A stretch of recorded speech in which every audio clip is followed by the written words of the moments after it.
கோலாலம்பூரில் தாம் பணியாற்றி வந்த ஒரு சுற்றுலா பயண நிறுவனத்தில் தன்னுடைய சொந்த நலனுக்காக 55,000 ரிங்கிட் மதிப்புள்ள ஹோட்டல் முன்னுறுதி கட்டணம் என்ற பெயரில் போலியான ஆவணங்களை சமர்ப்பித்து அந்த பணத்தை கோரியதாக நம்பப்படும் பெண் குமாஸ்தா ஒருவரை மலேசிய ஊழல் தடுப்பு ஆணையம் கைது செய்துள்ளது.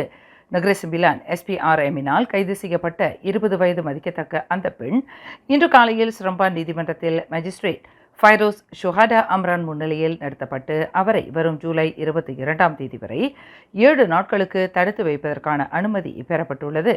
நேற்று நகரி செம்பிலான் SPRM அலுவலகத்திற்கு அழைக்கப்பட்ட அந்த பெண் விசாரணைக்கு பின்னர் இரவு 9:30 மணியளவில் கைது செய்யப்பட்டார்.